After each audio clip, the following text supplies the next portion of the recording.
લખતર પંથકમાં ધૂળેટી પર્વની રંગારંગ ઉજવણી કરવામાં આવી।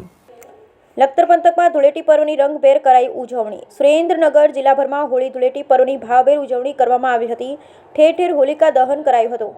આ ઉપરાંત ધૂળેટી પર્વ પણ રંગે ચંગે ઉજવણી કરવામાં આવી હતી। ત્યારે લખતર શહેર તેમજ ગ્રામ્ય વિસ્તારમાં હોળી અને ધૂળેટીના પર્વની ધામધૂમથી ઉજવણી કરવામાં આવી હતી। જ્યારે ધૂળેટી પર્વ નિમિત્તે લખતર શહેરના રામ મહેલ, સ્વામિનારાયણ મંદિર, મુરલીધર મંદિર, હવેલી સહિતના ધાર્મિક સ્થળોની અંદર બપોરના સમય મહાઆરતી બાદ રંગોત્સવનું આયોજન કરવામાં આવ્યું હતું। સાથોસાથ શહેર તેમજ ગ્રામ્ય વિસ્તારની અંદર નાના બાળકો, યુવાનો, મહિલાઓ દ્વારા ધૂળેટીના પર્વ પર રંગે રમી એકબીજાને રંગ ઉડાડી ધૂળેટી પર્વની ઉજવણી કરવામાં આવી હતી। જ્યારે લખતર શહેર તેમજ ગ્રામ્ય પંથકની શાળાઓ, આંગણવાડી કેન્દ્ર પર પણ ધૂળેટી પર્વ નિમિત્તે વિદ્યાર્થી નાના બાળકોએ રંગોત્સવની ઉજવણી કરવામાં આવી। Bureau report Jayendrasinh Jhala.